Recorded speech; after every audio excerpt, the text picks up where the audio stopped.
ये अकेली चौधरी भजनलाल जी पर टिप्पणी नहीं है, ये गाड़ी है। और ये गाड़ी है हरियाणा प्रदेश के परोधा जो राजनीति में बोलने जाते हैं उनके नाम पर दी गई है। देखिए, राजनीति के अंदर आपके मतभेद हो सकते हैं, होते भी रहे हैं। मैंने चौधरी भजनलाल जी के विरोध में हमेशा राजनीति की है। 1980 से लेकर 2009 तक तो लगातार हम आपस में भिड़ते रहे हैं। और 2009 में तो हमने पार्लियामेंट का चुनाव एक हल्के से लड़ा था। 2008 में हमने असेंबली का चुनाव भी एक हल्के से लड़ा था, आमने सामने लड़ा था। और विधानसभा में जो मुख्यमंत्री थे, मैं विपक्ष का नेता भी था, खूब आलोचना करता था, लेकिन राजनीतिक आलोचनाएं होती थी। ये आलोचना जो व्यक्तिगत आलोचना है, ये तो कोई बर्दाश्त आदमी कर ही नहीं सकता। आज मैं भी चाहे उनका राजनीतिक और विरोधी रहा हूँ, लेकिन मुझे भी बहुत पीड़ा हुई है जब से ये बात मैंने सुनी है।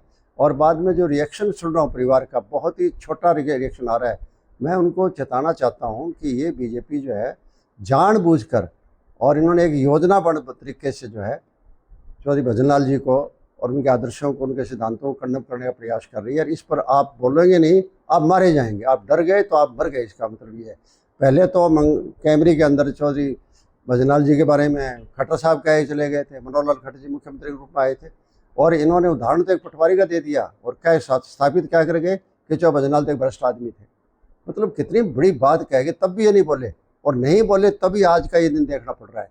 तभी रेखा शर्मा, जिसको कोई जानता ही नहीं है, मतलब राज्यसभा से पहले पता ही नहीं था कौन रेखा शर्मा है, और मैं तो आज तक भी उसकी शक्ल नहीं देखी है, क्या उनका इतिहास है। लेकिन वो अपने आप को आज बड़ा साबित कर गई चौधरी भजनलाल जी के बारे में कहकर, और परिवार को चुप करा कर कह गई है। तो ये बहुत ही निंदनीय बात है। इस बात के लिए केवल माफ़ी नहीं चलेगी, केवल मात्र लिपापोती नहीं चलेगी, उनसे इस्तीफा मांगना चाहिए। इस्तीफा अगर नहीं देती है, उसको सस्पेंड कर देना चाहिए, मेंबरशिप से डिसमिस कर देना चाहिए, और माफ़ी मांगनी चाहिए मुख्यमंत्री जी को, क्योंकि नायब सिंह सैनी जी उस सभा में थे। और मुझे अचंभा होता है कि नायब सिंह सैनी मुख्यमंत्री की सभा में, और उनका एक राज्यसभा मेंबर इस तरह भाषा बोल जाए, संगठन के लोग भी काफ़ी थे वहाँ स्टेज के ऊपर, ऐसी भाषा बोल जाए, उन्होंने उसको बर्दाश्त कर लिया। इसका मतलब है कि उनकी मौन जो है, उनको सपोर्ट है एक किस्म की, चाहे वो मौन रूप में दी हो, सपोर्ट दिए हो। और ये जो सपोर्ट मुख्यमंत्री जी आज के दे रहे हैं, पहले के मुख्यमंत्री दे रहे थे सपोर्ट, इसका मतलब फिर आपके पास बचा कि आज के दिन आपके पास कुछ नहीं बचा है। इसका मतलब आज ये इनको याद नहीं, बीजेपी वालों को 79 का तुम वक्त याद तो कर लो, जब ये रेखा शायद पैदा ही नहीं हुई होगी। 79 में जब चौधरी भजनलाल जी मुख्यमंत्री बने तो हमें तो बहुत पीड़ा हुई थी, क्योंकि चौधरी देवलाल जी की सरकार को गिराकर मुख्यमंत्री बने थे।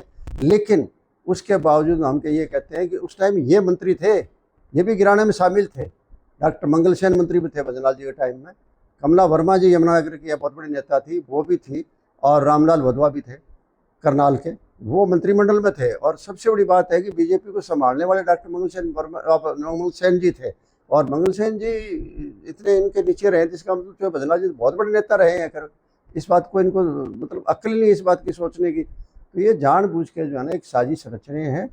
अब देखिए, अब जो भजनलाल जी का तो आज कोई छोटा नाम थोड़ा ही है।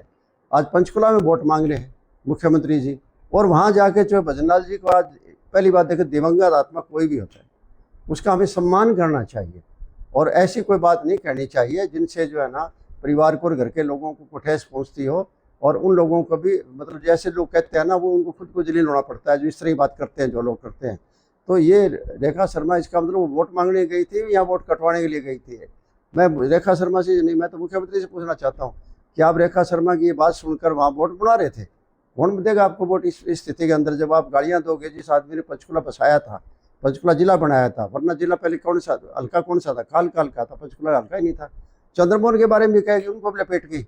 चलो, कुलदीप बिश्नोई को चंद्रमोहन के बारे में नहीं चिंता हुई होगी, लेकिन जो भजनलाल जी की, देखिए, हमें इस बात का बहुत आघात पहुँचा है।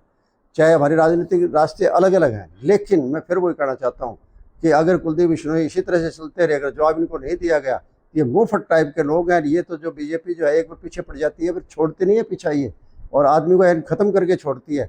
और ख़त्म करेंगे तो इसका मतलब है कि जो भजनलाल जी की राजनीति को आप ख़त्म करने जा रहे हो कर, इसलिए आपको हिम्मत रखनी चाहिए। और मैं तो ये कहता हूँ, कोई भी मान लो कल को ये कोई सभी बिरादरियों के, कोई खाप की, पंचायत की कोई मीटिंग बुलाती है, तो मैं तो अगवा होकर भाग लूँगा, क्योंकि पीड़ित है हम लोग, पीड़ित है। इस तरह भाषा जो इन्होंने यूज़ करी है, वो कभी बर्दाश्त नहीं की जा सकती। एक सर, जो दुष्यंत चौटाला के साथ जो प्रकरण हुआ था, उस प्रकरण को लेकर आपका क्या कहना है?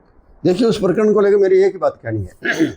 मैं इस बात में नहीं चाहता कि पवन कौन है, न मैं उसको जानता इंस्पेक्टर को, न मैंने कभी शक्ल से देखा, न कभी उससे मिला हूँ। लेकिन मैं ये कह सकता हूँ कि जो मौके पर प्रकरण हुआ था ना, उसमें उसका दोष नहीं है, उसमें दोष 100% दुष्यंत का है। अपनी राजनीति को चमकाने के लिए है। अब जब राजनीति खत्म होती जा रही है, देखिए राजनीति चमकाने के ये तरीके नहीं हुआ करते। आप चौधरी देवीलाल के पड़पोते हो, कितने बड़े धरोहर के आप मतलब वारिस होकर, और उसमें होकर आप ये भाषा बोल रहे हो, तो कम से कम ये जिस तरह के एक्शन ले रहे हो आप, तो ये एक्शन तो निंदनीय है। सबसे पहले तो ये है कि मैं मानता हूँ कि हरियाणा के वाइस चांसलर जितने भी है वो बहुत ही मतलब निकम्मे किस्म के हैं, और बहुतों के खिलाफ भ्रष्टाचार के आरोप भी लगे हैं, और काफ़ी लोगों के खिलाफ सबूत भी हो गए हैं। यहाँ तक भी है गवर्नर ने भी इंक्वायरी बिठा रखी है बहुत से वाइस चांसलर के खिलाफ, और इस वाइस चांसलर के खिलाफ भी बिठा रखी है जो हिसार के वाइस चांसलर थे गुरु जम्बेश्वर यूनिवर्सिटी के। हमसे जुड़े रहने के लिए हमारे YouTube चैनल को सब्सक्राइब करें और नई वीडियो की नोटिफिकेशन के लिए बेल आइकॉन को दबाएं। अगर आप ये वीडियो Facebook पर देख रहे हैं तो लाइक जरूर करें और ज्यादा से ज्यादा शेयर करें। धन्यवाद।